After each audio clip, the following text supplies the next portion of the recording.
This week, BizNews founder and publisher Alec Hogg broke quite a hectic story of a new Ponzi scam that's hit South Africa.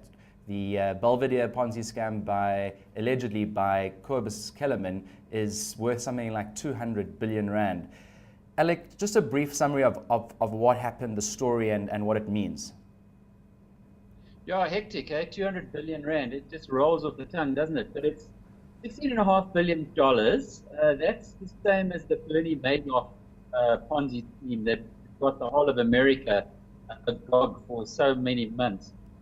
This was something that's been in gestation for a while. I spoke with a financial advisor today who said he went to the Financial Services Board in South Africa 6 years ago, 2009. He laid it all out for them, Matthew. He told them who the parties were, who was involved, how it was operating, and they ignored him.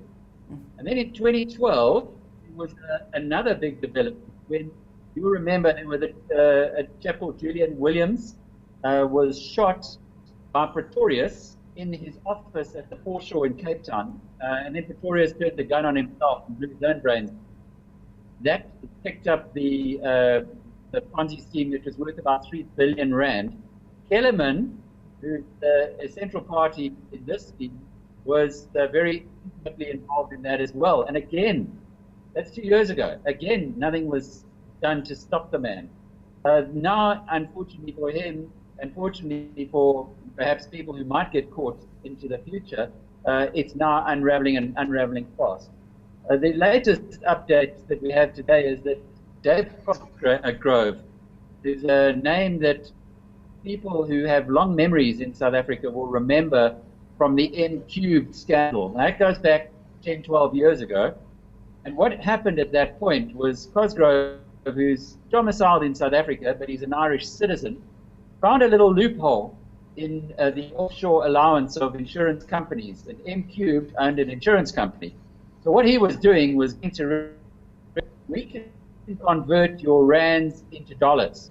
We can put it offshore for you, but it was all illegal. The whole thing he did was illegal. SARS and the South African Reserve Bank discovered this, and they then fined M-Cubed 140 million rand. Now you'd think 140 million rand 10, 12 years ago, that was enough to put M-Cubed out of business. They were a stock exchange listed company. And you'd think after that Cosgrove would be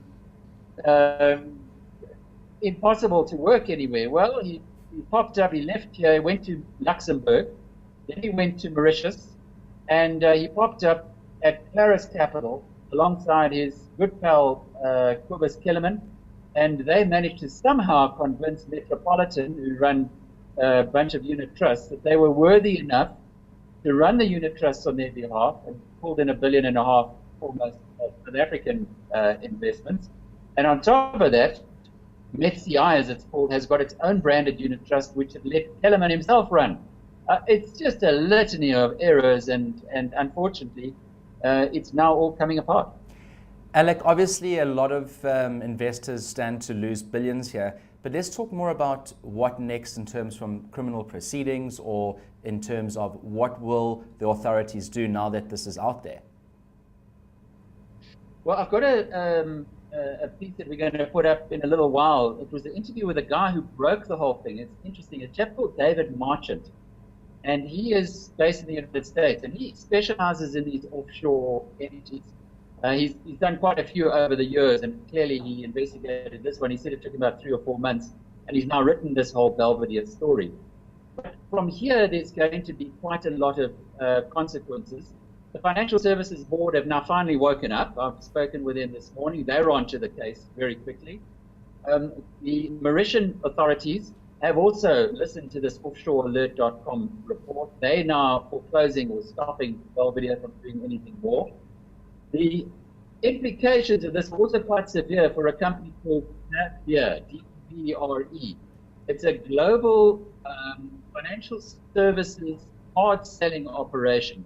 It doesn't look like they're involved directly in this, but they have been putting their clients' money into Kellerman's operation. And I spoke to a guy who worked for De Beer, who said to me that Kellerman would phone him every day to say, come on, guys, put some more money into our funds, and they were getting really good commissions to channel money their way. So if, for instance, a naive South African investor who wanted to get money out of the country happened to bump into one of the severe salespeople, the chances are they'd be told that there's a fantastic scheme in Mauritius called Belvedere. They would then not even know if it went to Lancelot or Four Elements or whatever they called the different fund, and there were many of them. And the money would end up there. The salesman would take their 3% commission. De Beer itself would take 2% commission. And there'd be all kinds of other little cuts along the line. And the money then gets put into what is called private equity, which is really a euphemism for, well, stealing from Peter to pay Paul, given that Peter is the guy who was the latest comer to the party, and Paul was the chap who was there before getting good returns. And this is the way the Ponzi schemes work. It's very, very sad. So someone like Cobus Kellerman now, we haven't heard from him at all. What's he up to? What do you think his next move is going to be? Well, it is interesting because on Saturday morning, let's just go back a little. I picked up with on the Offshore Alert story because I recognized Cosgrove's name, and Kellerman is clearly a South African. And it wasn't very hard to find the link back to Claris Asset Management and Claris Capital, which is a Cape Town-based firm that Cobus Kellerman is the CEO of. His Facebook page is there for all to see. His wife's doctorate from UCT is there, pictures of their daughter. And he was clearly quite relaxed about the fact that he was never going to get caught up, even after the Offshore Alert story came out. So I did a bit of work last week and then put together a draft article. And on Saturday morning, sent it to him. I got his email address from Peter Armitage of Anchor Capital. I sent one to Armitage, sent one to MetCI, who clearly, he runs a unit trust for. And I never heard from him again. But what did happen was the reason Peter Armitage was brought into this is that he was listed on the Claris Asset Management website as a key person. So one of the key people. Now Armitage is a pretty well-respected guy. He runs a R1.5 billion company, a top investment analyst in the country, and a chap I've known for many years. So I phoned Peter and said, what's your name doing there? You don't work for these guys. He said, no, they asked me if they could put my name there for marketing purposes. And by the way, we run 300 million rands worth of equities for them. It's silly. I said, what due diligence did you do, Pete? And he said, no, he's a delightful fellow, Cobus. I know he drives a Ferrari and he makes quite a lot of noise, but that was about it. Then on Sunday evening, when I went back into it, they had changed their website. They'd taken Peter Armitage's name off. They then have taken Cobus Kellerman's name off. And then on Monday morning, when the stories really started catching, they then put the website down. So that's all kind of the way it's developed. Now we're digging around, and there's just so many stories coming out of this, Matthew. It's like you open the can of worms and it's rolling out. What does Cobus Kellerman face now in terms of the law? Like, what kind of jail sentence, if he's found guilty for this Ponzi scheme, could he face? Well, the scary thing about this is that he's almost certainly out of the country already, and he's almost certainly on his way to Australia.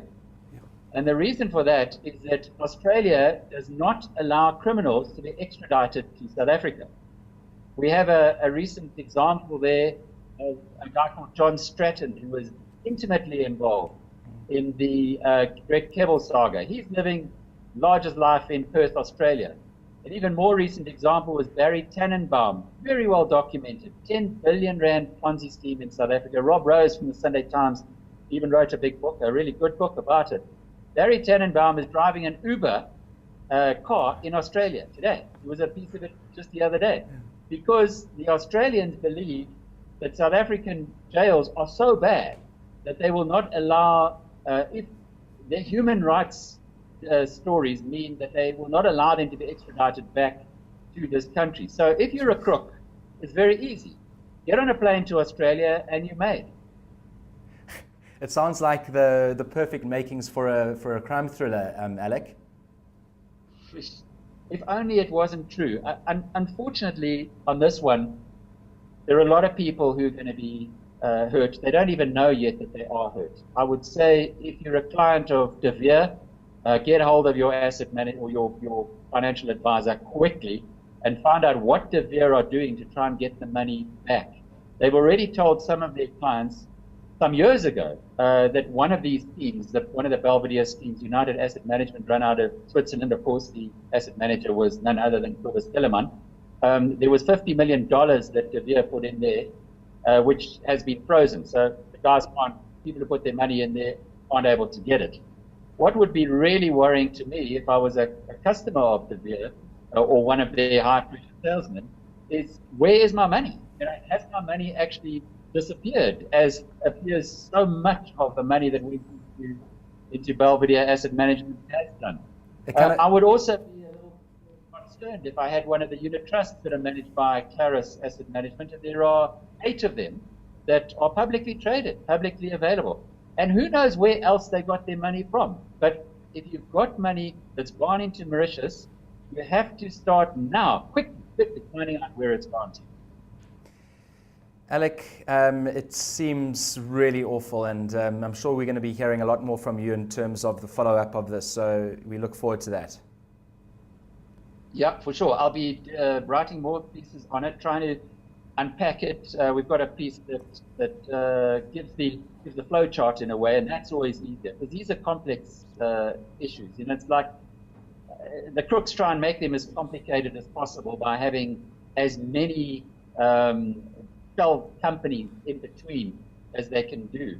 But here you've got a situation of, there were warning bells in 2009 and again in 2012.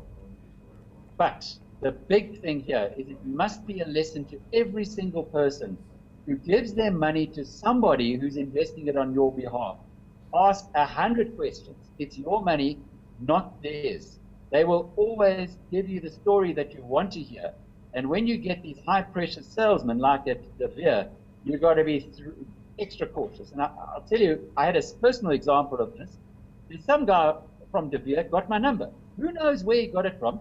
But he kept phoning me, and eventually I got hold of the public relations company who had sent one of the De Beer guys here to CNBC, where I did an interview. And I said, please stop this guy from harassing me.